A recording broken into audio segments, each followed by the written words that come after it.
Heavenly Father, we come before you. We want to believe, Lord, you are a good God. பரலோக பிதாவே, நீர் நல்ல தேவன் என்று நாங்கள் விசுவாசிக்கிறோம். உம்முடைய சமூகத்துக்கு நேரா இப்போது வந்திருக்கிறோம். We know, Lord, you are in the midst of us. ஆண்டவரே, நீர் எங்கள் மத்தியிலே இருக்கிறவராக இருக்கிறீர். Challenge us and help us, Lord, to wholeheartedly respond to your word. ஆண்டவரே, உம்முடைய வசனத்திற்கு முழு இதயத்தோடு நாங்கள் கீழ்ப்படிந்து நடக்க எங்களை சவாலாக அதை பயன்படுத்திக் கொள்ள எங்களுக்கு உதவி செய்யும். I pray that today, as I'm sharing, I pray that there will be a preparations for whatever we're going to do, whatever we're going to encounter in India. ஆண்டவரே, இந்த தேசத்திலே நாங்கள் என்ன செய்ய போகிறோமோ, என்ன காரியத்திலே நாங்கள் இடைப்பட போகிறோமோ, அதற்கு இது ஒரு முன்னொரு உதாரணமாக இந்த காரியங்கள் காணப்படட்டும். In the mighty name of Jesus, Lord, we pray. வல்லமையுள்ள நாமமாக இயேசுவின் நாமத்தில் ஜெபிக்கிறோம் பிதாவே. Amen. Today, I want to share with you the topic has something to do with repentance.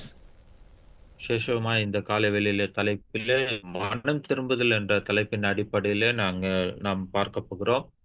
I titled my message as Returning Because of Love. அன்பின் நிமித்தமாக, அதாவது மனம் திரும்புதல், அன்பின் நிமித்தமாக அவர் அண்டையிலே மனம் திரும்புதல்.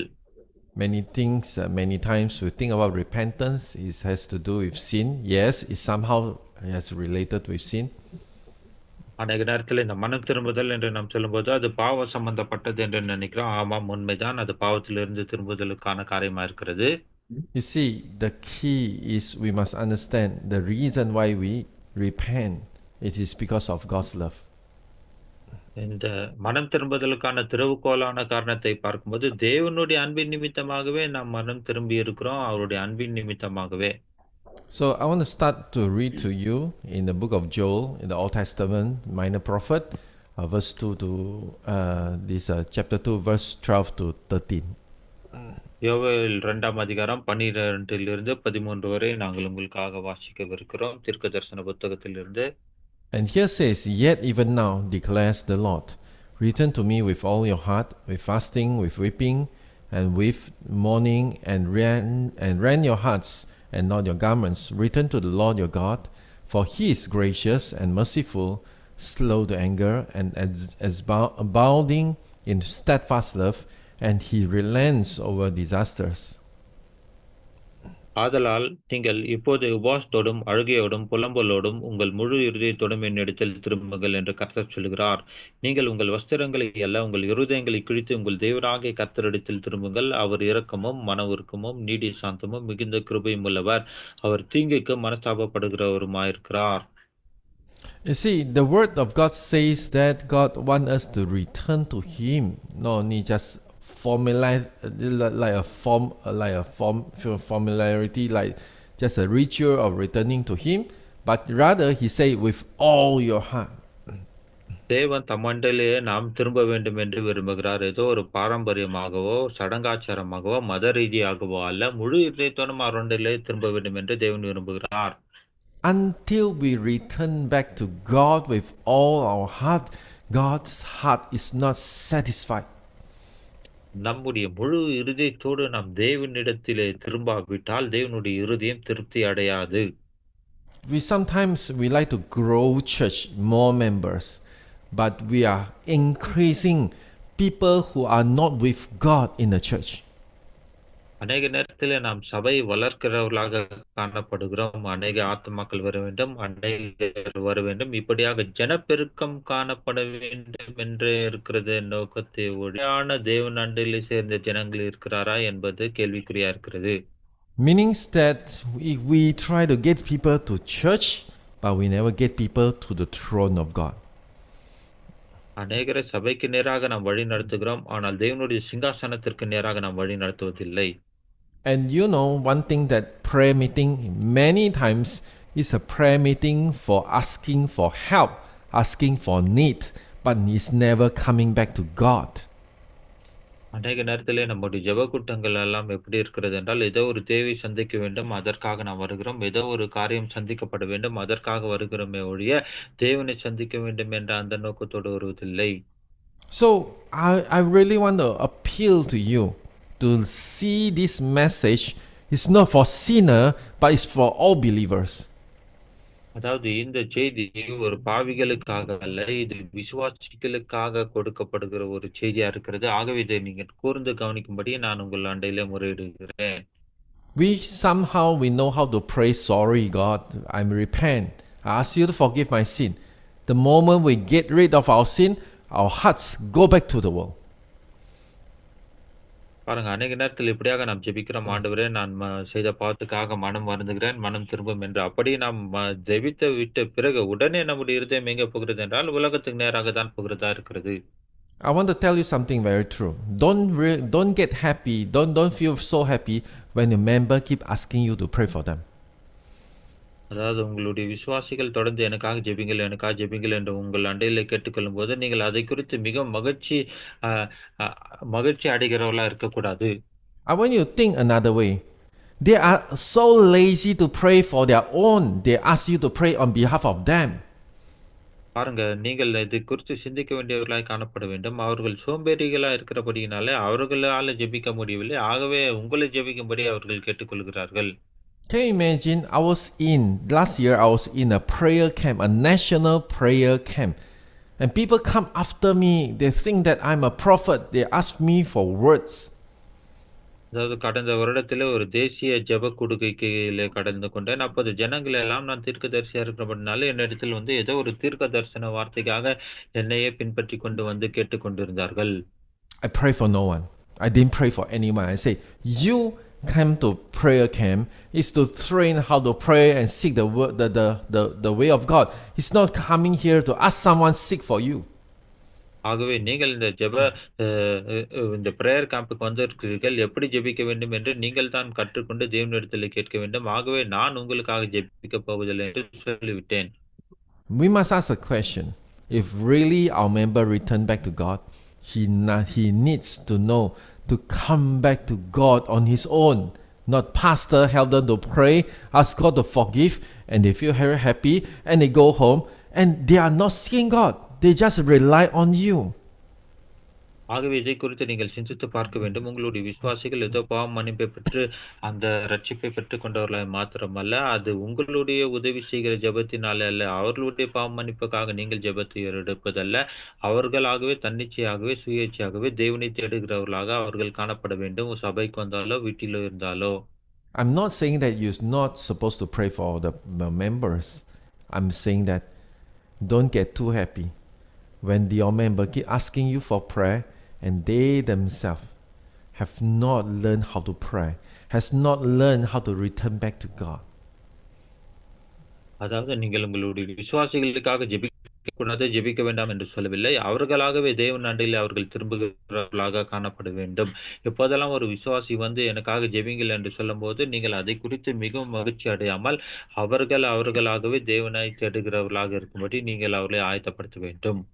You see, Wales revival, the young man that God has used him mightily, Evan Roberts, and he's been crying out, "Ban me, O Lord, ban them, O Lord." Repentance that brought a nation under the power of the Holy Spirit. இளம் வாலிபரான அந்த Robert Evans அவர்களுடைய வாழ்க்கையில நான் பார்க்கும்போது Wales தேசத்தில் அவர் மூலமா ஒரு பெரிய எழுப்புதல் வந்தது. அவர் செய்த ஜெபம் என்னவென்றால், ஆண்டவரே என்னை மன்னித்தருளும் என்று அவர் தம்மை தாழ்த்தி மனம் திரும்பி ஜெபித்ததின் வாயிலாக அந்த பரிசுத்த ஆவியானவர் அந்த ஆள்கைக்குள்ள வந்து பெரிய எழுப்புதலை அந்த வேல்ஸ் தேசத்திலே கொண்டு வந்தார்.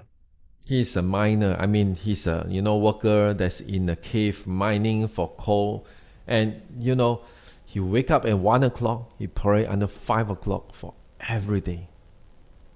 அவர் ஒரு சுரங்கத்திலே வேலை செய்கிற ஒரு சுரங்க தொழிலாளியாய் காணப்பட்டார். அதிகாலை 1 மணிக்கு எழும்பி 5 மணி வரைக்கும் ஜெபிக்கிற ஒரு நபராக அவர் ராபர்ட் அவர்கள் காணப்பட்டார். Like a computer, sometimes we was infected by viruses, and we need to reset or we need to clean up in order the operating system to move. Same with our life. பாருங்க, ஒரு சில நேரத்துல நம்முடைய கம்ப்யூட்டர்ல இந்த virus தாக்குதல் ஏற்படும், அந்த நச்சுத்தன்மைகள் ஏற்படும். அதை நாம் சுத்திகரிக்க மறுபடியும் என்ன செய்யும்? மறுபடியும் அதை புதுப்பிப்போம். அதை ரீசெட் செய்து அதை சுத்திகரித்து பின்பு அதே போலதான் நம்முடைய வாழ்க்கை நடைமுறையிலும் மனம் திரும்புதலும் மீட்டெடுப்பதிலும் தொடர்ச்சியாக நடந்து கொண்டிருக்க வேண்டும். Every morning, when we wake up, when I sometimes go for a walk, I just pray, and God will show me what are the virus that affecting my mind. I always need to ஒவ்வொரு ask God to cleanse my mind, cleanse my mind, cleanse my mind. ஒவ்வொரு நாளும் நான் அதிகாலை எழுந்திருக்கும்போது ஒரு சில நேரத்தில் நான் நடைப்பயிற்சிக்காக கடந்து போவதுண்டு. அப்படியாக போகும்போது இப்படியாக சிந்தனையில ஜெபித்துக் கொண்டே போகுவேன். அப்போது ஆவியானவர் என்னை உணர்த்துவார். உன்னுடைய சிந்தனையில இப்படிப்பட்ட நச்சுத்தன்மை தாக்கப்பட்டிருக்கிறது. இந்த கரைதிரை இருக்கிறது. இதிலிருந்து விடுதலை ஆக வேண்டும். மனம் திரும்ப வேண்டும். அப்படி என்று என்னோடு கூட ஆவியானவர் வெளிப்படுவார். You see, there's a person called Leonard Ravenhill. He says something like that. He says the church has many organizer, but very few agonizer. Agonizer means those people who are so pain in the heart, they pray. Leonard டிரைவனில் என்பவர் தேவ ஊழியர் இப்படியாக சொல்லுகிறார். சபையில் அநேகர் இந்த சபை கூட்டங்களிலே Many இருக்கிறதா ஒழுங்காளர்கள் இருப்பார்கள். ஆனால் தேவனண்டையில் பரிந்துரைக்கிறவர்களோ அப்படிப்பட்டவர்களாக இல்லை என்று சொல்லியிருக்கிறார். many people willing to pay money, but very few people willing to pray. அநேகர் பணத்திற்கு இருப்பார்கள். ஆனால் ஒரு சிலரே அதற்காக ஜெபிக்கிறவர்களாய் காணப்படுகிறார்கள். You see, we like to see result, but we never do anything that will bring forth the result. பாருங்க, நாம் ஒரு காரியத்தை செய்யும்போது அதற்கான ஒரு பதிலுரை பார்க்க வேண்டுமானால் அதற்கான காரியங்களை செய்யும்போது அதற்கான ரிசல்ட்டை நம்மால பார்க்க முடியும். இல்லாவிட்டால் அந்த ரிசல்ட்டை நம்மால பார்க்க முடியாது. The secret of revival is not prayer. The secret of revival is repentance. எழுப்புதலுக்கான ரகசியம் பெரும் ஜெபிப்பது மாத்திரமல்ல, எழுப்புதலுக்கான ரகசியம் மனம் திரும்புதலில் இருக்கிறது. You see, and that is what we need to teach the people to understand what is repentance. ஆகவே மனம் திரும்புதல் என்றால் என்ன என்பதை ஜனங்களுக்கு இந்த அர்த்தத்தின் அடிப்படையில் நான் போதிக்கிறவர்களாய் காணப்பட வேண்டும். You see, as when people become a believers, even church, we have a very wrong concept. We thought that, oh, he has already repent. The answer is no. அதாவது நம்முடைய சபையில் விசுவாசிகள் வந்து அவர்கள் சபைக்கு வரும்போது நாம் என்ன நினைத்துக் கொள்கிறோம், அவர் ஏற்கனவே அவர் மனம் திரும்பி விட்டார் என்று அப்படி நாம் நினைத்துக் கொள்கிறோம். ஆனால் அது உண்மை அல்ல. Repentance is not the decision you do to accept Jesus. அதாவது மனம் திரும்புதல் என்பது இயேசு கிறிஸ்துவை ஏற்றுக்கொள்வதற்கான நான் தீர்மானம் எடுத்து விட்டேன் என்பதற்கான ஒரு அடையாளமாக அது இருப்பதல்ல. Repentance has far more impact, but the uttermost is wholeheartedly return back to God. அதாவது மனம் திரும்புதல் என்பது முழு இதயத்தோடும் தேவன் அண்டையில திரும்பி எல்லா பாவங்களை விட்டு அவர் அண்டையிலே முற்றிலுமாய் வருவதுதான் மனம் திரும்புதலாய் காணப்படுகிறது. So what is repentance? ஆகவே இந்த மனம் திரும்புதல் என்றால் என்ன? Repentance is the definition of repentance is the change of mind and return, the action return to God. அதாவது இந்த மனம் திரும்புதலுக்கான இந்த வரையறை விளக்க உரை என்னவென்றால் நம்முடைய மனநிலைமையிலே ஒரு மனதிலே ஒரு மாற்றம் வர வேண்டும். தேவன் அண்டையிலே நாம் திரும்புகிறவர்களாய் காணப்பட வேண்டும். People don't mind to make a prayer just to get blessing. Trust me. Could you please repeat, Pastor? Yeah, people don't mind to make a prayer just to get blessing. அதாவது ஜனங்கள் எப்போதும் நம்மகிட்ட ஜெபித்துக்கொள்ள வருவார்கள். ஏனென்றால் அவர்களுக்கு ஆசீர்வாதம் வேண்டும். ஆசீர்வாதத்துக்காக ஜெபிக்க சொல்வார்கள். Don't be deceived by your own member. அதாவது உங்களுடைய சொந்த விசுவாசிகளாலே நீங்கள் வஞ்சிக்கப்படாத இருக்கும்படி பார்த்துக் கொள்ளுங்கள். But the true power that Christ can manifest in their life is when they repent over the sin, the attitude, the pride, the worldliness inside them.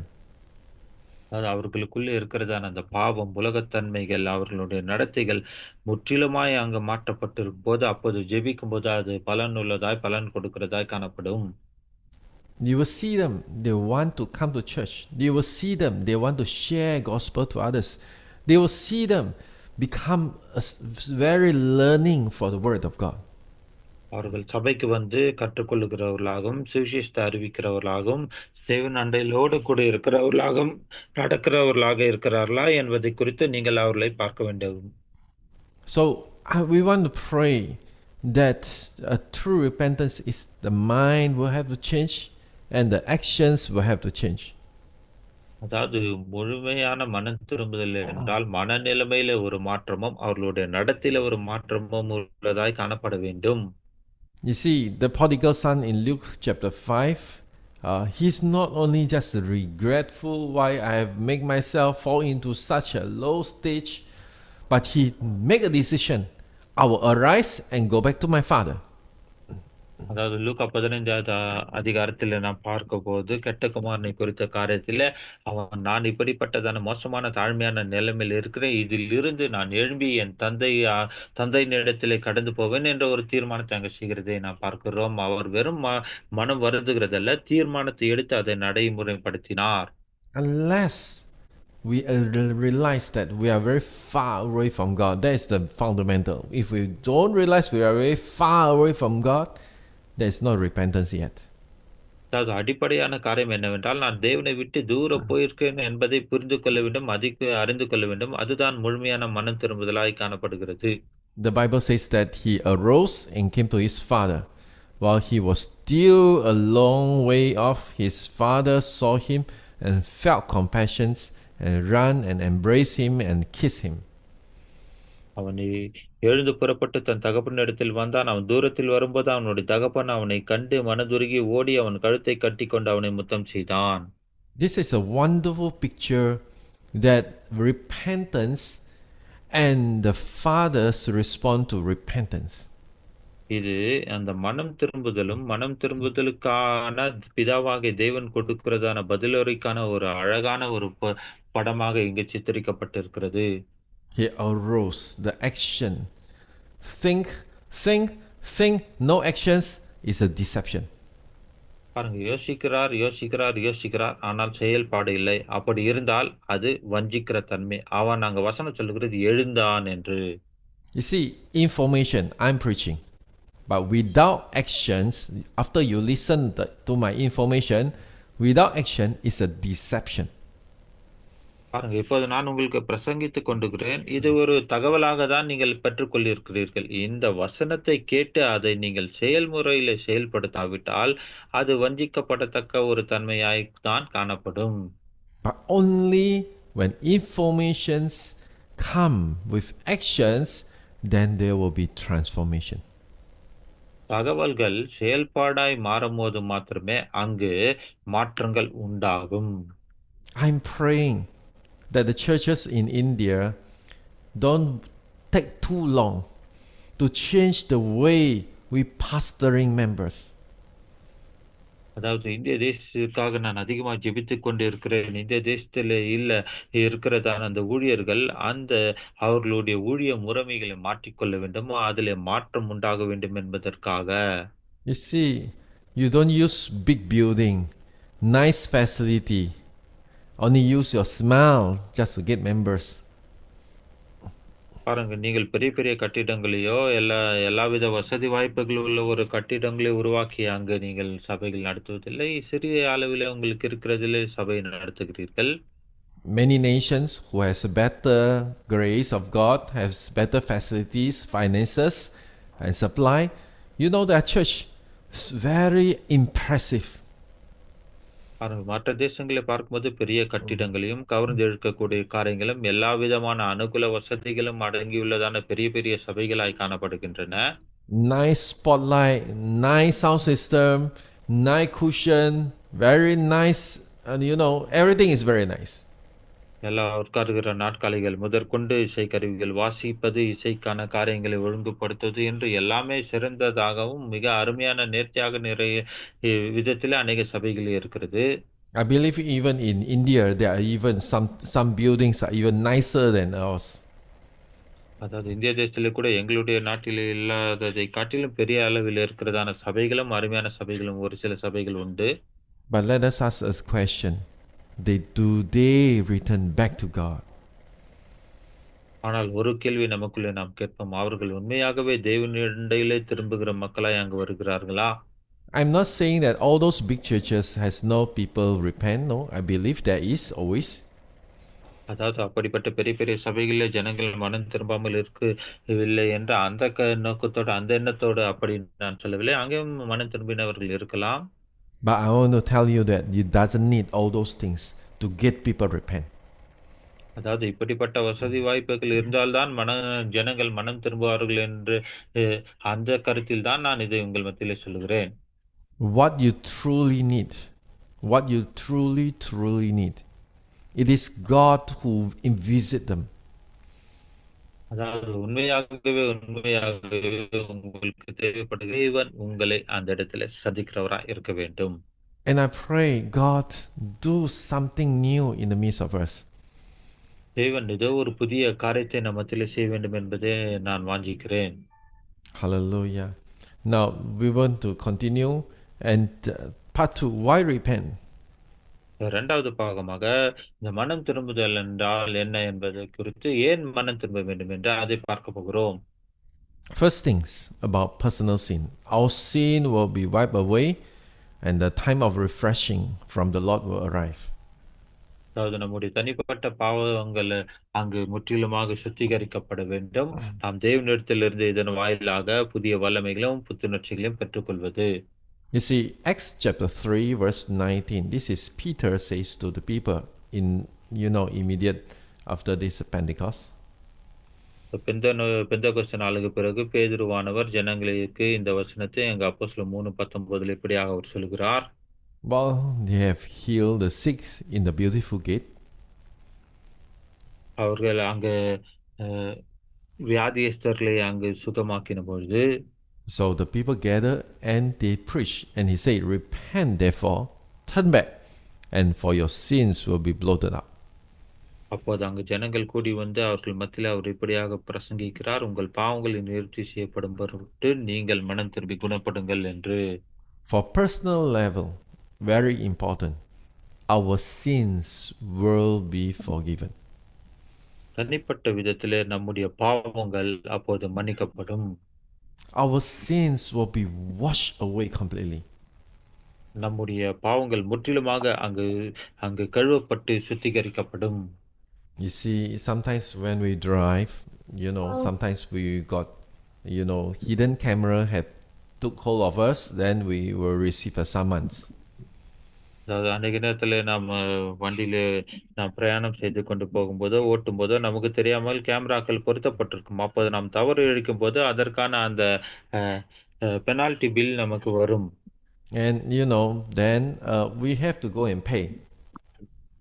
அதாவது நாம் செய்த அந்த தவறுக்காக அதற்காக போய் அந்த ஃபைனை நாம் கட்ட வேண்டியதா இருக்கும். If you don't pay, and that things will always be there, you cannot renew your road tax, you cannot do many things, even affect your license, your identity. பாருங்க, அப்படி அந்த ஃபைனை நாம் கட்டாவிட்டால் அது அங்கே இருக்கும். அது அந்த ரோட் டாக்ஸை புதுப்பிக்க முடியாது, நம்முடைய லைசன்ஸை புதுப்பிக்க முடியாது. இப்படி பல காரியங்களுக்கு அது தடையாக காணப்படும். ஏனென்றால் அந்த கட்டப்படாமல் இருக்க ஃபைன் அங்கே இருக்கும். You see, sins is not an occasion. Sins is a record in your life, will affect your life.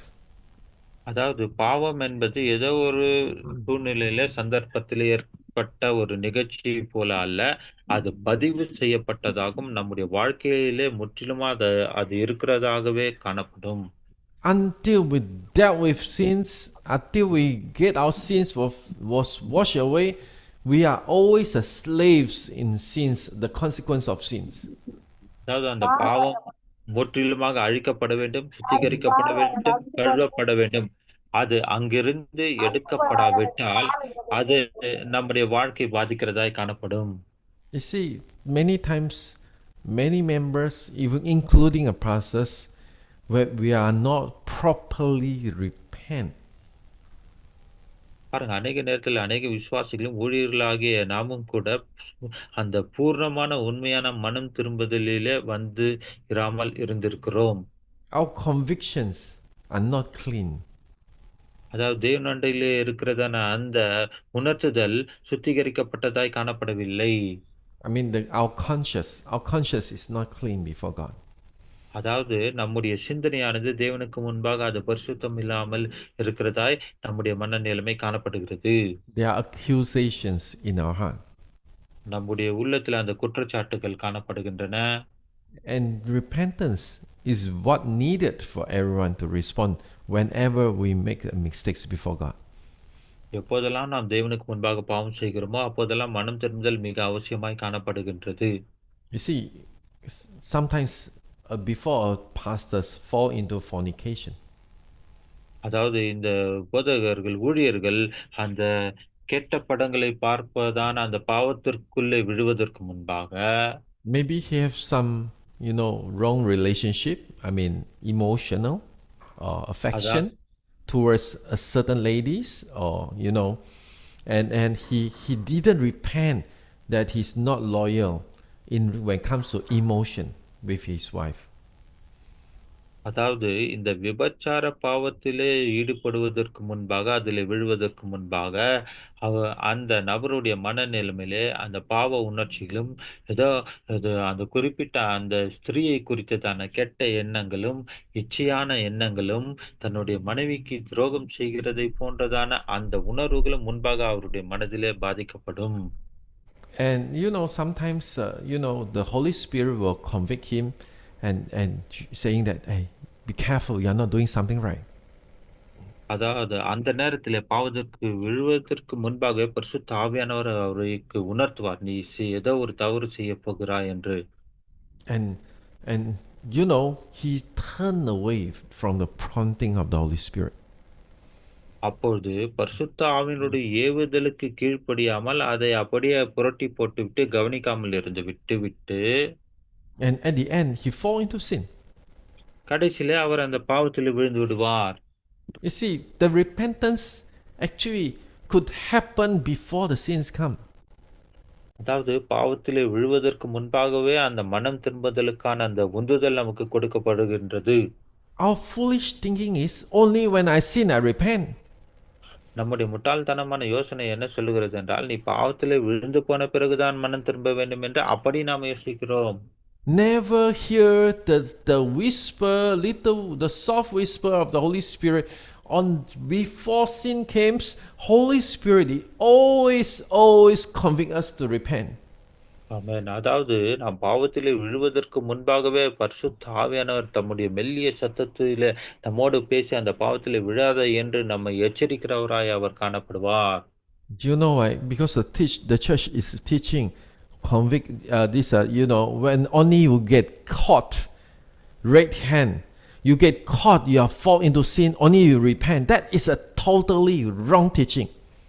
அதாவது இன்றைக்கு சபையில இருக்கிற போதனை என்னவென்றால், அது ஒரு தவறான போதனையாய் காணப்படுகிறது. நீ கையும் களவுமாய் நீ பிடிக்கப்படும் போதே அல்லது பாவத்தில் விழுந்து போகும்போது மட்டுமே நீ மனம் திரும்ப வேண்டும் என்று அது ஒரு தவறான உபதேசம். If you don't teach your member that way, then you will always have members stop coming to church the moment they fall into sin. அதாவது நீங்கள் இப்படிப்பட்டதான போதனை உங்களுடைய சபையில போதிக்காவிட்டால் உங்களுடைய சபை ஜனங்கள் வர மாட்டார்கள் என்றால் அவர்கள் பாவத்தில் விழுந்து போய்விடுவார்கள். You see, God is so gracious to us. தேவன் நம்மிலே மிகவும் கிருபையுள்ளவராய் இருக்கிறார்.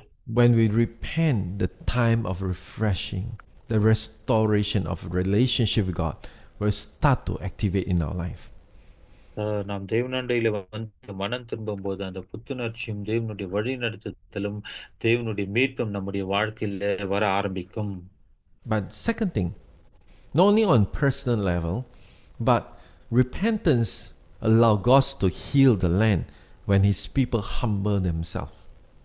தனிப்பட்ட விதத்திலே மாத்திரமல்ல, இரண்டாவதாக ஏன் மனம் திரும்ப வேண்டும் என்று சொல்லுகிற அடிப்படையில பார்க்கும்போது, நாம் ஒருமனப்பட்டு கூடி வரும்போது தேவன் தேசத்தை குணமாக்குகிறவராய் காணப்படுகிறார் நம்மை தாழ்த்தும் போது. You see, sometimes I have taught you before. Sometimes we look at the gospel is about salvation of souls.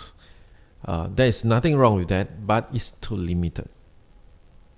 நான் ஏற்கனவே உங்களுக்கு சொல்லுகிறேன், இந்த சுவிசேஷத்தில் இருக்கிற காரியம் என்னவென்றால், அது ஆத்துமாக்களை ரட்சிப்புக்குள்ளாக கொண்டு வருவது என்று அதில் எந்த தவறும் இல்லை. ஆனால் அது ஒரு அளவோட குறுகிய அளவாய் காணப்படுகிறது. And sometimes we look at, gospel is building the church and get people safe. That is also limiting God.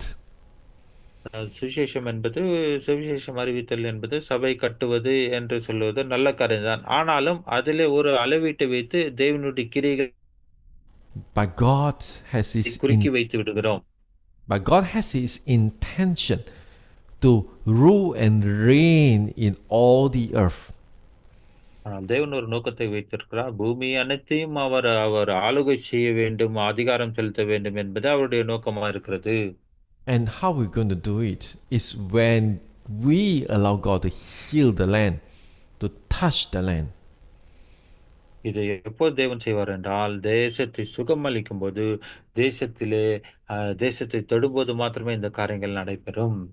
We see the people are valuable. Their soul are so precious. They need to be saved. They need to go heaven. You know, sometimes we think that way. பாருங்க, ஒரு சில நேரத்தில் இப்படியாக நாம் யோசிக்கிறோம். மனிதர்களாகிய அந்த ஆத்துமாக்கள் ரொம்ப முக்கியம். அந்த மனுஷர்கள் முக்கியம். அவருக்குள்ள ஆத்துமாக்கள் முக்கியம். ரட்சிக்கப்பட வேண்டும் என்று அப்படித்தான் நாம் யோசிக்கிறோம். But God see the tribe, the whole tribe. God see the land. God see the government. God see the society is precious in his eyes.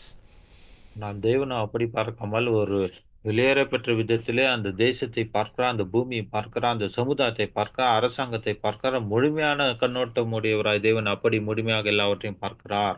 You don't have to be a 100,000 members church or even 100 members church or 1,000 member church in order to have impact to your nation. அது 100 பேர் 1000 பேர் இருக்கிற ஆத்துமாக்களை கொண்டுதான் தேசத்தில் ஏதோ ஒரு தாக்கத்தை நான் ஏற்படுத்த வேண்டும் என்று அப்படியே நாம் யோசிப்பதல்ல. I know one thing very sure, that I want to impact the church no matter how big is my size. ஆனால் ஒரு காரியம் எனக்கு நன்றாக தெரியும். எந்த சபை எவ்வளவு பெரிதோ சிறிதோ அது முக்கியமல்ல. அது எப்படியா இருந்தாலும் அதன் வாயிலாக நாம் தேசத்திலே ஒரு தாக்கத்தை உண்டாக்க முடியும். 2 Chronicles chapter 7 verse 14 says that if my people who are called by my name humble themselves and pray and seek my face and turn from their wicked ways, then I will hear from heaven and I'll forgive their sins and heal their land. 2 நாளாகமம் 7:14 இப்படியா வாசிக்கிறோம். என் நாமம் தரிக்கப்பட்ட என் ஜனங்கள் தங்களை தாழ்த்தி ஜெபம் பண்ணி என் முகத்தை தேடி தங்கள் பொல்லாத வழிகளை விட்டு திரும்பினால் அப்பொழுது பரலோகத்தில் இருக்கிற நான் கேட்டு அவர்கள் பாவத்தை மன்னித்து அவர்கள் தேசத்துக்கு சேமத்தை கொடுப்பேன். And I think this is very important. இது மிக முக்கியத்துவம் வாய்ந்தது என்று நான் கருதுகிறேன். You know why? Because as we understand that if we humble ourselves, he's not only just to touch our personal life, he's not only just touch our church, he has the power, the impact to touch the land where we live.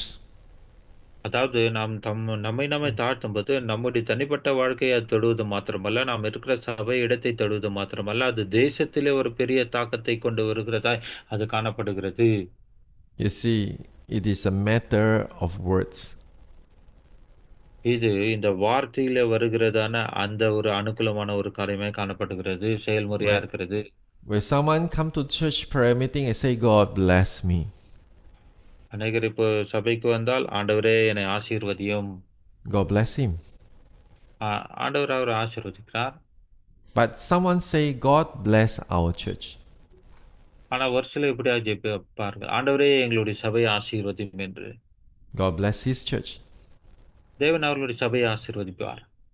God bless the churches in Chennai, or God bless the churches in Bangalore, or God bless the churches in Anakoram. Arakkonam, Chennai, பெங்களூர்ல இருக்கிற சபையை ஆசீர்வதியும் என்று சொல்லி நாம் ஜெபிக்கும்போது, then God will bless the church of that area. அந்த குறிப்பிட்ட இடங்களில் இருக்கிற சபைகளை தேவன் ஆசீர்வதிப்பார். Then there's someone pray, God bless India. ஒரு சிலர் எப்படியாக ஜெபிப்பார்கள், ஆண்டவரே இந்திய தேசத்தை ஆசீர்வதியும். And God bless India. இந்தியாவை தேவன் ஆசீர்வதிப்பார். You see, a same prayer meeting. பாருங்க, அதே ஜெப கூட்டம் தான். Some people receive 100 rupees. ஒரு சிலர் அதில் 100 ரூபாயை பெற்றுக் கொள்கிறார்கள். Some people receive 1,000 rupees. ஒரு சிலர் 1000 ரூபாய் பெற்றுக் கொள்கிறார்கள். Some people receive 10,000 rupees. ஒரு சிலருக்கு 10,000 ரூபாய் பெற்றுக் கொள்கிறார்கள். Some people receive 1 million rupees. ஒரு சிலருக்கோ 1 crore of rupees. 10 லட்சமோ 1 கோடியாகவோ அவர்கள் பெற்றுக் கொள்கிறார்கள். You know, because you don't know, you have great authority and you use it for just a tiny purpose. ஆமென். நமக்கு பெரிய அதிகாரங்கள் கொடுக்கப்பட்டிருக்கிறது. ஆனால் சிறியதான நோக்கத்தை நிறைவேற்றிக் கொள்ளும்படிக்கு அந்த பெரிதான அதிகாரத்தை நாம் உபயோகப்படுத்துகிறவர்களாய் காணப்படுகிறோம். When in my prayer meeting, I go through from personal to family to church to churches to nations. And if possible, I go to the world. அதாவது என்னுடைய ஜெபங்களிலே, ஜெப கூட்டங்களிலே, தனிப்பட்ட விதத்திலே, சமுதாயத்திலே, சபைகளிலே, பெரிய அளவிலே, தேசங்களிலே, உலகளவிலே ஆசீர்வதிக்கப்பட வேண்டும் என்று இப்படியாய் குறிப்பாய் நான் ஜெபிப்பதுண்டு. You must understand, God has placed you in your hands such a powerful authority in your prayer. உங்களுடைய ஜெபத்திலே தேவன் உங்களுடைய கரங்களிலே மாபெரும் அந்த வல்லமை, அதிகாரத்தை உங்களுக்கு கொடுத்திருக்கிறார். Until the people in India knows the power of repentance, that there will be no power to release through this nation. அதாவது இந்திய தேசத்திலே உள்ள ஜனங்கள் அந்த மனம் திரும்புதலிலே இருக்கிற வல்லமையை அறிந்து கொள்ளுகிற வரைக்கும் அங்கு தேவனுடைய வல்லமை அங்கு மகா பெரிய அளவில் அங்கு கிரியை செய்ய முடியாததாய் காணப்படும். You know, Chinese, they are very good doing business. They are very exploding. They are like apostolic.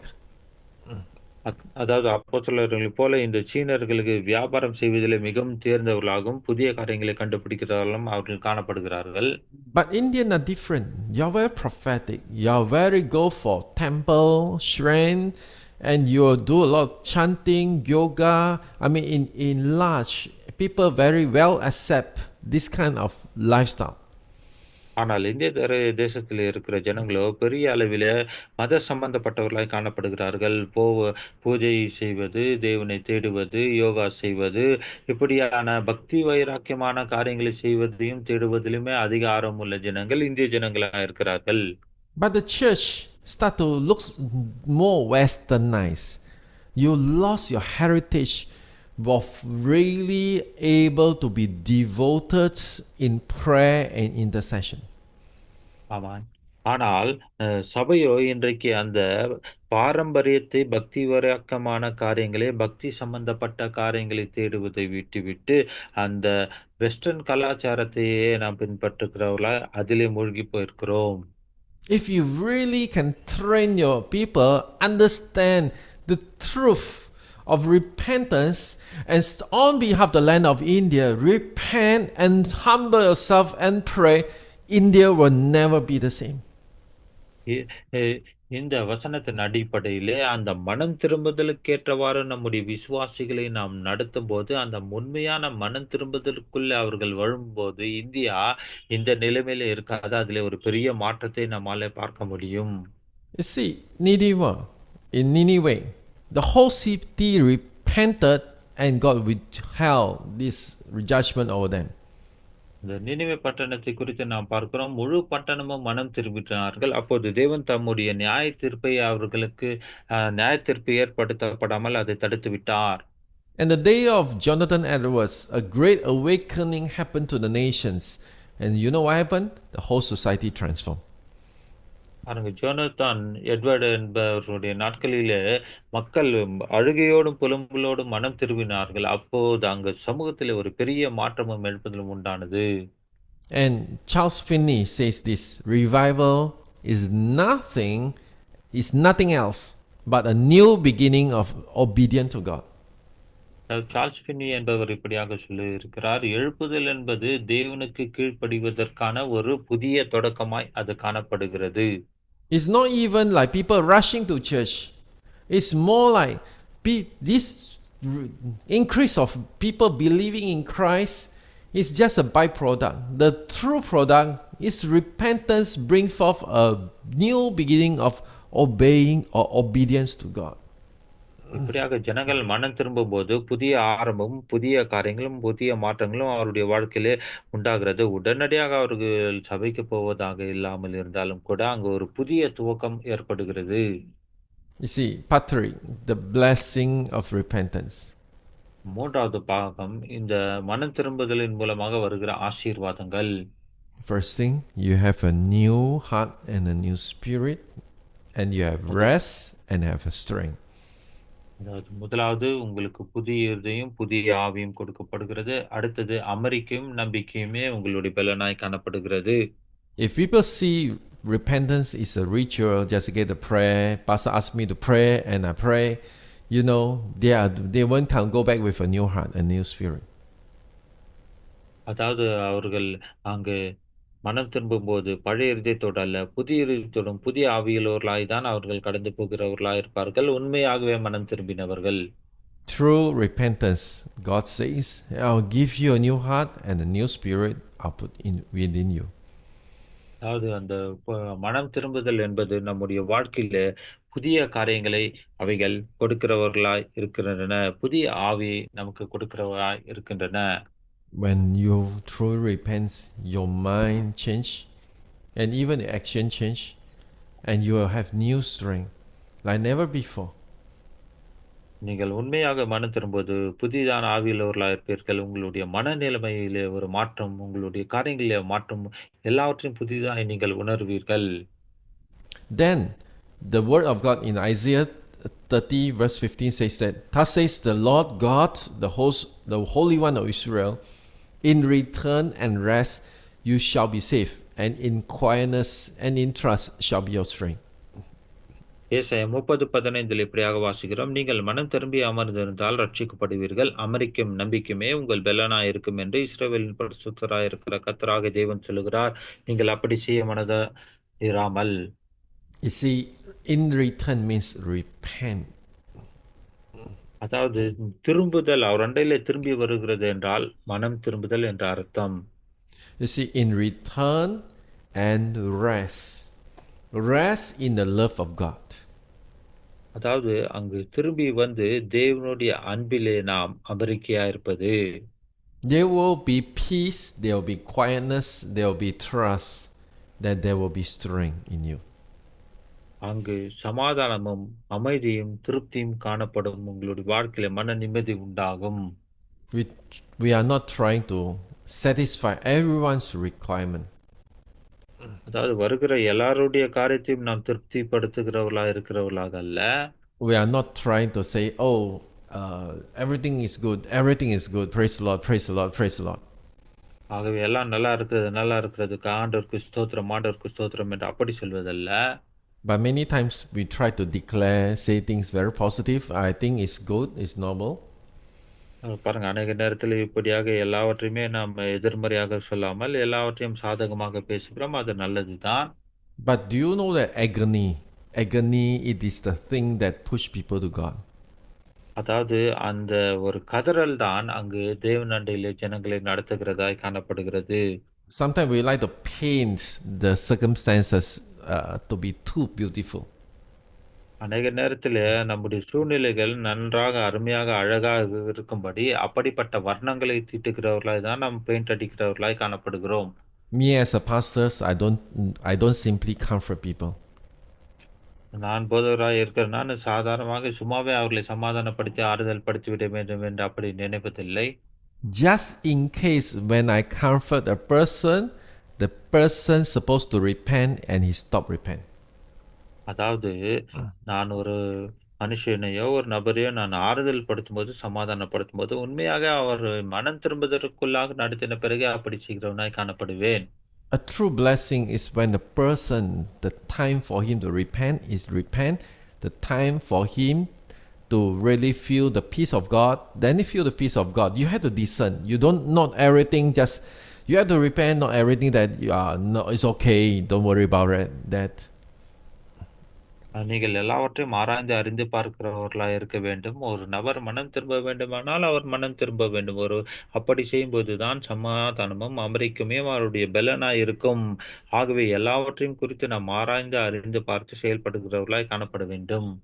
So you need to discern. But the key is, if an agony that God has put into the place of a person, so don't spoil God's plan over his life. அதாவது அந்த நபருக்கு னுடைய வாழ்க்கையிலே தேவனுடைய திட்டம் இருக்கிறதை நீங்கள் அழித்து போட்டு விடக்கூடாது. அவருக்கு அந்த மனபாரமும், கதறலும் உண்டாகி உண்மையாகவே அவரை மனம் திரும்புதலுக்கு ஏற்றவர்களாய் நாம் நடத்த வேண்டும். ஆகவே அவருடைய வாழ்க்கையின் காரியங்களை நாம் ஆராய்ந்து அறிந்து, தேவனுடைய ஆவியின் மூலமாக அவரை ஆராய்ந்து அறிந்து பார்க்க வேண்டியவர்களாய் காணப்பட வேண்டும். And also, there are also blessing when it comes to relationship between families, churches, community. அதாவது இந்த உறவுகள் சம்பந்தப்பட்ட காரியத்திலே குடும்பங்கள், சபைகள், சமுதாயங்கள் மீட்டெடுக்கப்படும்போது, அதனால் வருகிற ஆசீர்வாதங்களும் உண்டு. And also nations, when we say the land was healed, of course, you know, the land was healed, the water is clean, the agriculture grows, I mean, finances come back. அதாவது தேசம் குணமாக்கப்படும்போது, தண்ணீர்கள் சுத்திகரிக்கப்படும்போது, எல்லாவித பொருளாதார சூழ்நிலைகள் மாறும், ஆசீர்வாதங்கள் வரும். But never forget the justice. The injustice is called darkness, need to push away, and the justice must restore in the land. ஒரு காரியம் நாம் அறிந்து கொள்ள வேண்டும். அந்த இருளான அநீதியான காரியங்கள் புறக்கணிக்கப்பட்டு தள்ளப்பட்டு நீதியான காரியங்கள் தேசத்திலே வர வேண்டும். So when we repent, when we cry up to the Lord, you know, injustice will be pushed away. நாம் மனம் திரும்பி தேவனண்டையிலே கதறி மனம் திரும்பி ஜெபிக்கும் போது அந்த அநீதிகள் தேசத்திலிருந்து புறக்கணிக்கப்பட்டு தள்ளப்பட்டு போகும் தேவனால். You see this David, when he has fall into sin with Bathsheba, தாவீது பத்சபாலோட அந்த பாவத்திலே விழுந்து போன போது, and he repent before God, அவர் தேவனுக்கு முன்பாக மனம் திரும்பினார். and God restore his peace in his heart once again. மறுபடியும் அவருடைய இருதயத்தில் இருக்கிறதான அந்த சமாதானத்தை மீட்டெடுத்து அவருக்கு திரும்ப கொடுத்தார். According to Psalms 50:51, we can somehow guess that he has stopped praying to God or pretend worshiping God, but inside him is all agony and unresolved hurt. பாருங்க, சங்கீதம் 51 வாசிக்கும் போது அவர் அங்க தேவனை ஆராதிக்கிறவராக காணப்படாமல் அவருக்குள்ள இருக்கிற அந்த மனநோவையும் புலம்பல்களையும் கதறுதலையும் பாவம் மன்னிப்பின் காரியங்களை அங்க சொல்லி அறிக்கையிட்டு ஜெபிக்கிறதை நாம் பார்க்கிறோம். You know, until he say, God, I've sinned against you, only I sin against you. ஆண்டவரே, நான் உமக்கு விரோதமாய் மாத்திரமே நான் பாவம் செய்தேன் என்று சொல்லி அவர் அப்படியாக ஜெபிக்கிற வரையிலும் only then restoration return. அப்பொழுதுதான் அந்த மீட்பு அவருக்கு மறுபடியும் திரும்ப கொடுக்கப்பட்டது. Andrew Murray has a word. I think this is important. Humility is the root of all repentance. இது ஒரு முக்கியத்துவம் வாய்ந்த ஒரு காரியமாய் காணப்படுகிறது. ஆண்ட்ரூ முரே என்பவர் இப்படியாக சொல்லுகிறார், தாழ்மைதான் ஒவ்வொரு மனம் திரும்புதலுக்கும் வேறான காரியமாய் காணப்படுகின்றன. Why are you able to repent? Because you have come to a stage of you are willing to humble yourself. அதாவது நீங்கள் மனம் திரும்ப வருகிறீர்கள் என்றால் என்ன அர்த்தம் என்றால், நீங்கள் உங்களை தானே தாழ்த்துகிற அந்த நிலைமைக்கு வந்துவிட்டது நிமித்தமாக மனம் திரும்புதலுக்காக எதிர்பார்த்திருக்கிறீர்கள் என்ற அர்த்தம். No humility, no repentance. எங்கு தாழ்மை இல்லையோ அங்க மனம் திரும்புதல் இருக்காது. Why you feel that you don't need to repent when I say this word? இந்த வார்த்தைகளை சொல்லும்போது நான் ஏன் மனம் திரும்ப வேண்டும் என்று நீங்கள் ஒருவேளை அப்படி கேட்க கூடுமானால், one of the reason is there's not enough of humility. அப்படி என்றால் போதுமான அந்த தாழ்மை உங்களிடத்தில் காணப்படவில்லை என்றுதான் அர்த்தம். Oh, humility is that leaders. Humility is that members. Humility is that sinners. அந்த தாழ்மை தான் நம்ம இப்படியாக வழிநடத்துகிறதாய் காணப்படுகின்றது. You know, repentance. You know, repentance is not for certain other people. Repentance is for every one of us. We need to humble ourselves. அது மற்றவர்களுக்காக தான் இந்த மனம் திரும்புதல் என்றால, நாம் ஒவ்வொருவரும் நாம் மனம் திரும்ப வேண்டியவர்களாய், இருதயத்தில் மனம் திரும்பினவர்களாய் காணப்பட வேண்டும் என்பது முக்கியத்துவம் வாய்ந்ததா இருக்கிறது. By thinking that we are better than others, itself is arrogant, is a pride. அதாவது மற்றவர்களை காட்டிலும் நான் மேலானவன் என்று அதை நினைக்கும் போதே அதுவே ஒரு அது பெருமையை குறிக்கிறதா இருக்கிறது. நம் மண்டையிலே காணப்படுகிறதான அந்த மாபெரும் அந்த எதிர்மறையான காரியத்தை அது வெளிப்படுத்துகிறது. The thought of saying that I know better than you, it is a pride. அதாவது மற்றவர்களை பார்க்கும்போது உன்னை காட்டிலும் எனக்கு அதிகம் தெரியும் என்று நான் நினைக்கும் போது அது எனக்குள்ளே இருக்கிற பெருமையை அது வெளிப்படுத்துகிறது. God speaks through anyone, including our enemy. Can you accept that? தேவன் எல்லோரோடு பேசுகிறவரா இருக்கார். நம்முடைய எதிரிகளோடும் கூட அவர் பேசுகிறவரா இருக்கிறார். உங்களால அதை ஏற்றுக்கொள்ள முடிகிறதா இருக்கிறதா? Apart from the steps of repentance, how we go through that repentance. அதாவது 4வது இந்த மனம் திரும்புதலுக்கான படிகள் எப்படி அதற்கூடாக நாம் கடந்து போக வேண்டும் என்ற காரியங்களை சொல்லுகிறது. I will go through it fast. First one, confident in God's love.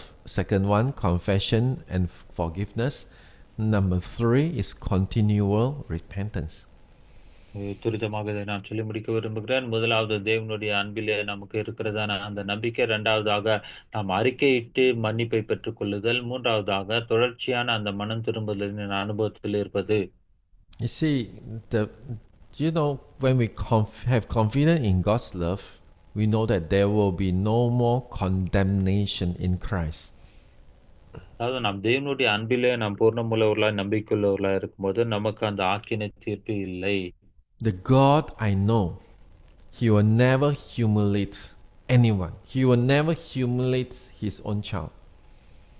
நான் அறிந்திருக்கிற தேவனாகிய கர்த்தர் ஒருவரையும் அவர் கீழ்ப்படுத்துகிறவர் அல்ல. தம்முடைய பிள்ளைகளை ஒருபோதும் அவர் தாழ்த்தி கீழ்ப்படுத்துவதில்லை.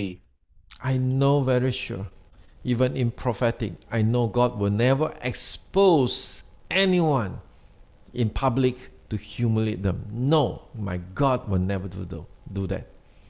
அதாவது என்னுடைய தேவன் ஒருவரையும் அவமானப்படுத்துகிற தேவன் அல்ல, அவரை தாழ்த்துகிற தேவன் அல்ல. தீர்க்க தரிசன வார்த்தைகளை சொல்லும் போது கூட எல்லா ரகசியங்களையும் வெளிப்படுத்தி மற்ற ஜனங்களை அவர் அவமானப்படுத்துகிற தேவன் அல்ல. Do you know why? Because He's our Father. ஏனென்றால் அவர் நம்முடைய பிதாவா இருக்கிறார். You have boldly come to the Father. He loves you. He never throw you away. நம் தைரியமா அவருடைய சமூகத்தண்டையில வர முடியும். அவர் ஒருபோதும் நம்மை புறக்கணிக்கிறவர் அல்ல. You see, we need to approach the throne of grace. நாம் அந்த கிருபையின் சிங்காசனத்தை தைரியத்தோடு நாம் சந்திக்கிறவர்களாய் காணப்பட வேண்டும். Of course, this throne is also the throne of judgment, but for His children, He offers grace, and you need to be grateful for that. ஆனாலும் இந்த சிங்காசனம் நியாயத்தீர்ப்பின் சிங்காசனமா இருந்தாலும் தம்முடைய பிள்ளைகளுக்கு கிருபையின் சிங்காசனமா இருக்கிறபடினால தைரியத்தோட நம்ம அவருடைய சமூகத்திலே நாம் போகுவதற்கு வாய்ப்புகள் இருக்கிறது. We know the life example is Peter. Peter denied Jesus 3 times. ஒரு சிறந்த உதாரணம், பேதுரு 3 முறை இயேசுவை புறக்கணித்தார், மறுதலித்தார். But John 21, we know that Jesus asked him 3 times, Peter, do you love me? ஆனால் யோவான் 21ஆம் அதிகாரத்தை பார்க்கும்போது 3 முறை இயேசு கிறிஸ்து அவரை பார்த்து கேட்க, நீ என்னை நேசிக்கிறாயா? He asked him 3 times. 3 முறை அவரை பார்த்து கேட்டார். With love, not judgment. இது நியாயம் தீர்க்கும்படியாக அல்ல, அன்பினாலே இயேசு கிறிஸ்து அவரை பார்த்தபடி கேட்டார். Then he tell him how he going to die for him, and he say the mission is not abandoned. Let's continue with your journey. அதாவது அங்கு ஊழியமானது தடுத்து நிறுத்தப்படவில்லை. அவர் எப்படி மறிக்கப் போகிறார் என்பதை ஆண்டவர் வெளிப்படுத்தினார். தொடர்ச்சியாக அங்கு ஊழியம் செய்ய வேண்டும் என்று அதை குறித்து சொன்னார். He was restored. He was restored in love.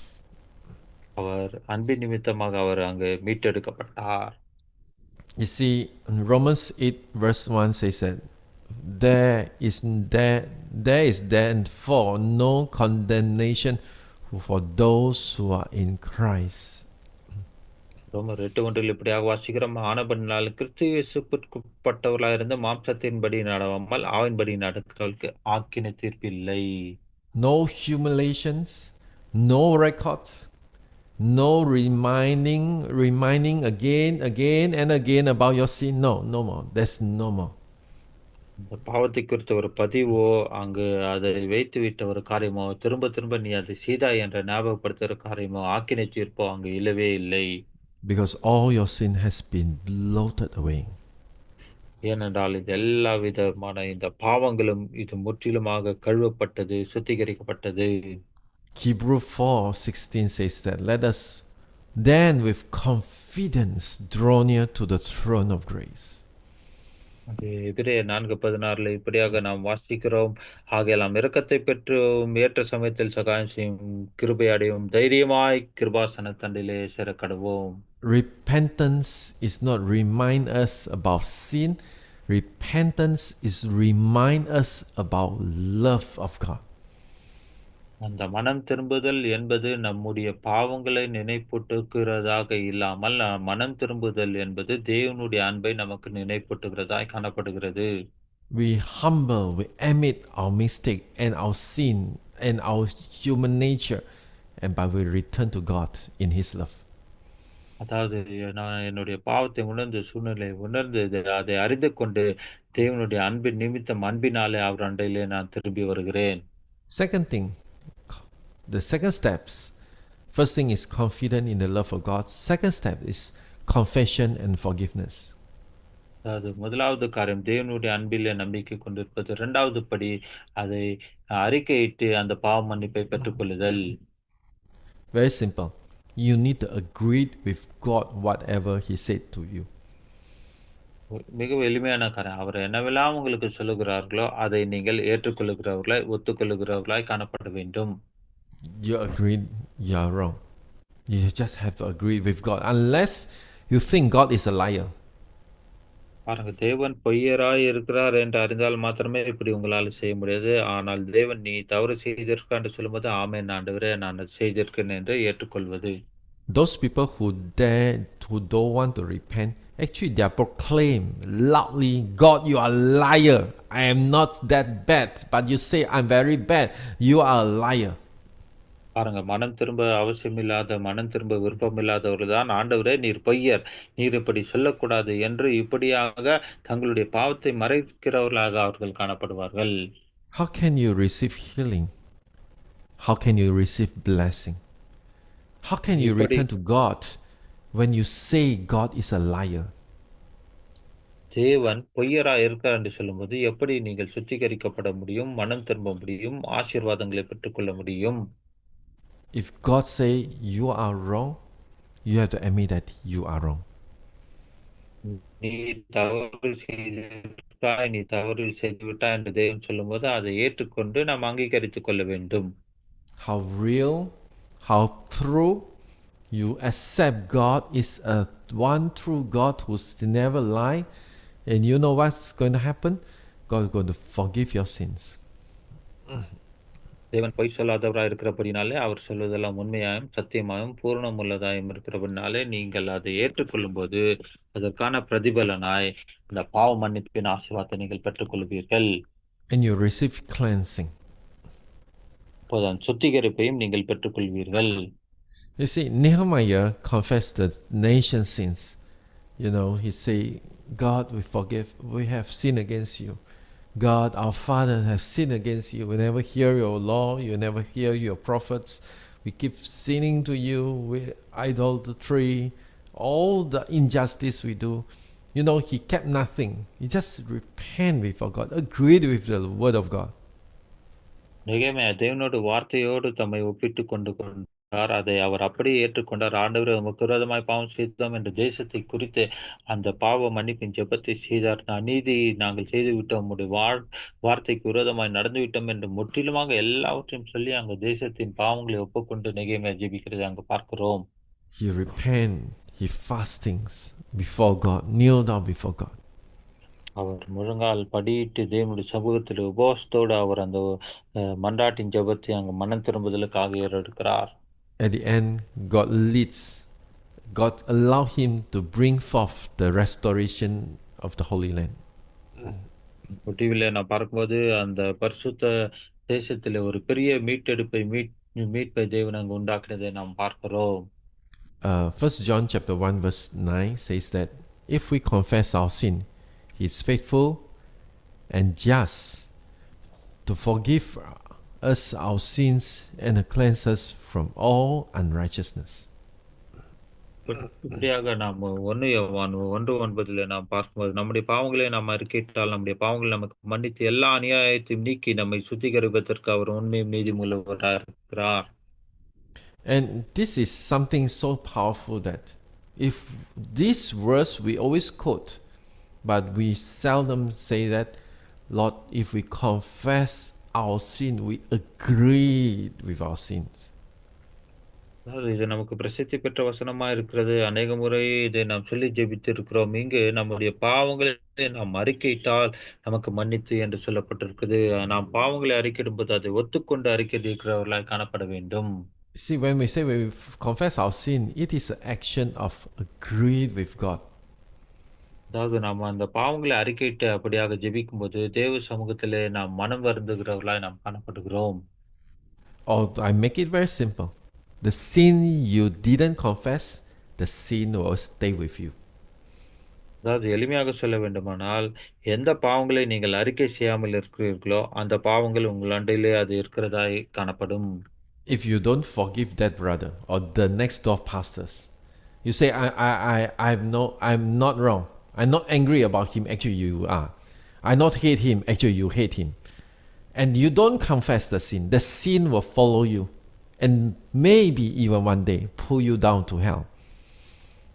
அதாவது அந்த பக்கத்து வீட்டுக்காரரு, அந்த மற்ற சகோதரர் நீங்கள் மன்னிக்காவிட்டால், அல்லது இல்லை நான் அவர் மேலே கோபப்படவில்லை என்று சொல்லலாம். இல்லை அவர் மேலே மன வருத்தப்படவில்லை என்று சொல்லலாம். ஆனால் நீங்கள் கோபப்பட்டிருக்கிறீர்கள், மன வருத்தப்பட்டிருக்கிறீர்கள். அப்படிப்பட்டதான மனம் திரும்புதல் இல்லாத அந்த அனுபவம் இருப்பது ஒரு நாளிலே அது உங்களை நரகத்துக்கு நேராக இழுத்துக்கொண்டு போய் விடுகிறதா காணப்படும்.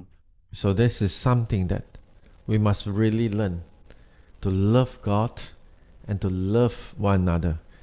But one thing that we must confess our sin. If we don't confess, the sin will stay with us until the very last day we meet with God. அதாவது நாம் மற்றவர்களை நேசிக்க வேண்டும், தேவனை நாம் நேசிக்கிறவர்களாய் காணப்பட வேண்டும்.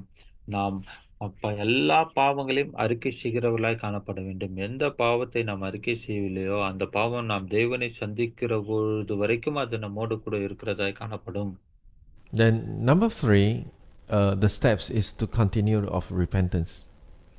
மூன்றாவது படி தொடர்ச்சியான அந்த மனம் திரும்புதலின் அனுபவத்தில் இருப்பது.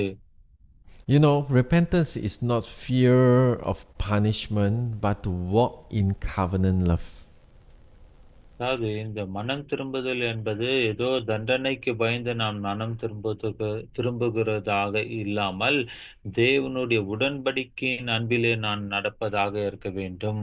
God will show us in a very different level of repentance from ourselves personal, and if you are father, you are husband, God will show you what need to be repent in your family. Then if you are pastors, lead pastors, the head pastors, then you need to repent on behalf of the church. And then if you are the region leaders, if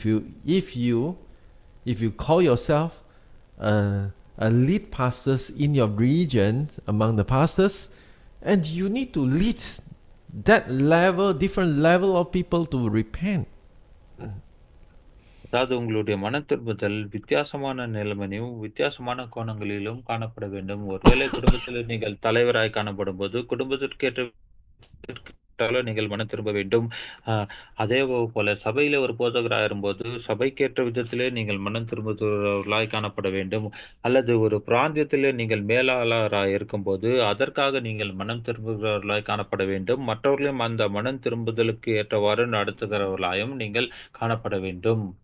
You see, we are not afraid of punishment. We should afraid, but repentance in this case is not about running away from, punishment. The original for sinners, yes, but for us who are already in Christ, there is something more than just run away from punishment.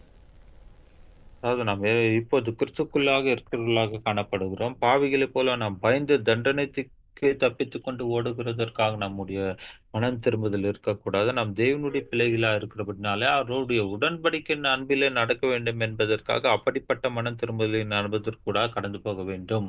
For example, like in the family, if you have siblings problem, you repent and ask forgiveness with one another, and suddenly start from there, you are walking in the covenant love. அது உதாரணத்துக்கு சொல்ல வேண்டுமானால், குடும்பத்தில யாரோடு ஒருத்தரோடு பிரச்சனை உடன் பிறந்தவர்களோடு, மற்ற சகோதர சகோதரிகளோடு பிரச்சனை இருக்குமானால், அதை சரிப்படுத்தி, மன்னித்து, மனம் திரும்பும்போது, அப்போது நாம் தேவனுடைய அந்த உடன்படில காணப்படுவோம். Then later on, in the new repentance in the church level, the members with members, leaders with members, leaders with leaders, pastors and leaders and members, they repent, they ask for forgiveness, and they walk in a covenant love. அதேபோல சபை விஷயத்திலே பார்க்கும்பொழுது, போதகர்களோடு, உதவி போதகர்களோடு, சபை தலைவர்களோடு, விசுவாசிகளோடு, மற்றவர்களோடு இப்படியாக நாம் மனம் திரும்பும்போது, அந்த உடன்படிக்கையின் அன்பிலே நடக்கிறவர்களாக நாம் காணப்படுகிறோம். And you know, from there, that repentance continue from one level to one level. At the end, we will reach a national level. அது இப்படியாக படிப்படியாக ஒவ்வொரு அளவின்படி அந்த மனம் திரும்புதல் வரும்போது, தேச அளவிலே நம்முடைய மனம் திரும்புதல் வந்துவிடும். Today, it is an urgent call for repentance like never before. அதாவது இன்றைக்கு எப்போதும் இல்லாத அளவுக்கு ஒரு அவசரமான காரியம் இந்த மனம் திரும்புதலாய் அத்தியாவசியமான காரியமாய் காணப்படுகிறது. You won't be able to stop the persecution until the repentance in the national level started. அதாவது உங்களுடைய தேசத்தில் வருகிறதான உபத்திரவத்தை நீங்கள் எந்த விதத்திலும் உங்களால் தடுத்து நிறுத்த முடியாது. ஆனால் உங்களுடைய தேசத்தில் உள்ளவர்கள் அந்த மனம் திரும்புதலின் அனுபவத்திற்குள்ளே முக்கியமாய் வர வேண்டியவர்களாய் காணப்படுகிற அளவில் வரும்போது அது அந்த காரியங்கள் சாத்தியமாக மாறும். You see, why enemies can persecute you? Because even in the body of Christ, you are persecuting one another. ஏன் அந்த உபத்திரத்தை உங்களால் தாங்கிக் கொள்ள முடியவில்லை என்றால், கிறிஸ்டின் சபையிலே இருக்கிற சரீரமாகிய சபையிலே நாம் ஒருவரை ஒருவர் நாம் உபத்திரப்படுத்துகிறவர்களாய் நாம் காணப்படுகிறோம். Why people hate you so much into this extent? Because even among yourself, pastors, you are hating one another that much. ஏன் ஜனங்கள் உங்களை இந்த அளவுக்கு அதே அளவுக்கு அதிகமாக அருவருக்கிறார்கள், அவர்கள் விரோதிக்கிறார்கள் என்றால், நம் மத்தியிலும் விசுவாசிகள் மத்தியிலும் ஊழியர்கள் மத்தியிலும் இப்படியான அந்த வெறுப்புணர்ச்சி காணப்படுவது நிமித்தமாகவே. You envy others people's revival. You don't cherish, you don't happy when people was receiving something good. மற்றவர்களுடைய எழுப்புதலை பார்க்கும்போது நாம் பொறாமைப்படுகிறோம். மற்றவர்கள் ஒரு ஆசீர்வாதத்தை பெற்றுக்கொள்ளும் போது அதிலே நாம் சந்தோஷப்படுவதில்லை. Then in the spiritual realm, from the church, from the altar of the church, releasing the wrong spirit or empowering the wrong spirit in the nation. ஆகவே இப்படி நாம் எண்ணத்தை உடையவர்களாக இருந்து பலிபீடத்திலிருந்து சபையிலிருந்து அந்த கெட்ட விதமான ஆவியை நாம் ஏவுகிறபடியினாலே, கெட்ட விதமான எண்ணங்களை நாம் செலுத்துகிறபடியினாலே இப்படிப்பட்ட காரியங்கள் நடக்கின்றது.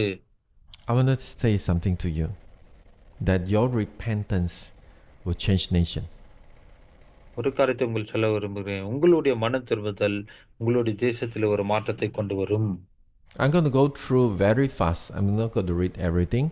The foundation of repentance and grace. கிருபையில மனம் திரும்புதலின் அடிப்படையான காரியம் எல்லாவற்றையும் நான் வாசிப்பதிலே துரிதமாக சொல்லி முடிக்கிறேன். As declared by the blood of Jesus Christ. இயேசுவின் இரத்தத்தை நாம் அறிவிக்கிறவர்களாக காணப்பட வேண்டும். And first thing is we are redeemed. முதலாவது காரியம் நாம் மீட்கப்பட்டவர்கள். We are redeemed through his blood. அவருடைய இரத்தத்தின் மூலமாக நாம் மீட்கப்பட்டவர்களாய் நாம் காணப்படுகிறோம். Second thing is our conscience was cleansed. இரண்டாவதாக நம்முடைய மனமானது சுத்திகரிக்கப்பட்டதாய் காணப்படுகிறது. Number 3, we are justified by his blood. மூன்றாவதாக அவருடைய இரத்தத்தின் நிமித்தமாக நாம் நீதிமான்களாக்கப்பட்டிருக்கிறோம். That we are saved from the wrath of God. தேவனுடைய கோபாக்கினையிலிருந்து நாம் ரட்சிக்கப்பட்டவர்களாய் காணப்படுகிறோம். Number 4, we reconciled and make holy. நாம் இப்படியாக ஒப்புரவாக்கப்பட்டவர்களாக முழுமையும் பரிசுத்தமாக்கப்பட்டவர்களாய் காணப்படுகிறோம். Number 5, we overcome the evil one. ஐந்தாவதாக நாம் சாத்தானை மேற்கொள்கிறவர்களாய் ஜெயிக்கிறவர்களாய் காணப்படுகிறோம். So many times when we come to repentance, we are thinking about just dealing with sin. நாம் அநேக நேரம் மனம் திரும்புதல் என்று சொன்னால், அது வெறும் பாவத்தை குறித்து சரி செய்கிற காரியம் என்று அப்படித்தான் நினைத்துக் கொள்கிறோம். But this is what the Lord is going to do for you. ஆனால் இதைத்தான் தேவன் உங்களுக்காக செய்கிறவராயிருக்கிறார். Because of His blood, we are redeemed, we are cleansed, we are justified. அவருடைய இரத்தத்தின் நிமித்தமாக நாம் மீட்கப்பட்டு இருக்கிறோம். மனசாட்சியிலே சுத்திகரிக்கப்பட்டவர்களா இருக்கிறோம். நாம் நீதிமான்களாக மாற்றப்பட்டிருக்கிறோம். And by the blood of Jesus Christ, we are reconciled with God and one another, and we can overcome the evil one. ஆகவே இயேசு கிறிஸ்துவின் இரத்தத்தின் வாயிலாக நாம் சுத்திகரிக்கப்பட்டபடியினாலே ஒருவரோடு ஒருவர் நாம் சுத்திகரிக்கப்பட்டவர்களாகவும், பிசாசை மேற்கொள்கிறவர்களாகவும், ஒருவரோடு ஒருவர் ஒப்புரவாக்கப்பட்டவர்களாகவும், தேவனோடும் ஒப்புரவாக்கப்பட்டவர்களாகவும் காணப்படுகிறோம். So repentance is a true turning of the heart. ஆகவே மனம் திரும்புதல் என்பது முழுமையான இருதயத்திலிருந்து முழுமையாக திரும்புவதற்கு உண்மையான ஒரு திரும்புதலாக இருக்கிறது. Repentance brings forgiveness, restorations, and revival. அந்த மன திரும்புதல் என்பது பாவ மன்னிப்பையும் மீட்டெடுப்பையும் எழுப்புதலையும் அது கொடுக்கிறதா இருக்கிறது. And repentance is a door of grace, is not a door of fear. மனம் திரும்புதல் அது பயத்தின் கதவாக இல்லாமல் கிருபையின் கதவாய் நமக்கு காணப்படுகிறது. Let's end with one prayer or one verse together. இப்படியாக நாம் ஒருமனப்பட்டு இதை சொல்லி முடிக்கலாம். இதை ஒரு ஜெபமாகவே நாம் சொல்லி முடிக்கலாம். In Psalms 51, written by David, verses 10 to 12, says that, "Create in me a clean heart, O God, and renew a right spirit within me. Cast me not away from your presence, and take not your Holy Spirit from me. Restore to me the joy of your salvation, and uphold me with a willing spirit." சங்கீதம் 51:10-12 வரை தாவீது இதை ஒரு ஜெபமாக ஏறெடுத்திருக்கிறார். அவரோடு கூட சேர்ந்த நாமும் இந்த ஜெபத்தை ஜெபமாக ஏறெடுக்கலாம். தேவனை சுத்த இருதயத்தை என்னில் சுருட்டியும், நிலைவரமான ஆவி என் உள்ளத்திலே புதுப்பியும், உமது சமூகத்தை விட்டு என்னை தள்ளாமலும், உமது பரிசுத்த ஆவியின் இடத்திலிருந்து எடுத்துக்கொள்ளாமலும் இரும். உமது இரட்சணியத்தின் சந்தோஷத்தை திரும்பவும் எனக்கு தந்து, உற்சாகமான ஆவி என்னை தாங்கும்படி செய்யும். Heavenly Father, give thanks to you that because of love we could return back to you. பரலோக பிதாவே, உமக்கு நன்றிகள் எடுக்கிறோம். உம்முடைய அன்பின் நிமித்தமாக நாங்கள் உம் மண்டையிலே திரும்புகிறதற்கு இது சாத்தியமாயிருக்கிறது. I pray that churches in India, we all learn the truth of repentance that enable, Lord, your kingdom come, your will be done. When we return and we will repent, and we will restore us and revive us. ஆண்டவரே, நாங்கள் உண்மையா மனம் திரும்பும்போது நீர் எங்களை மீட்டெடுப்பீராக. நாங்கள் மனம் திரும்புகிறோம். இந்திய தேசத்தில் இருக்கிற எல்லா சபைகளும் நாங்கள் மனம் திரும்புதலுக்கு ஏற்றவாறு நடக்க எங்களுக்கு உதவி செய்யும். And all this prayer in the mighty name of Jesus, Lord, we pray. எல்லா ஜெபத்தையும் வல்லமையுள்ள நாமமாக இயேசுவின் நாமத்திலே ஜெபிக்கிறோம் பிதாவே. Amen. Amen. ஆமென், ஆமென்.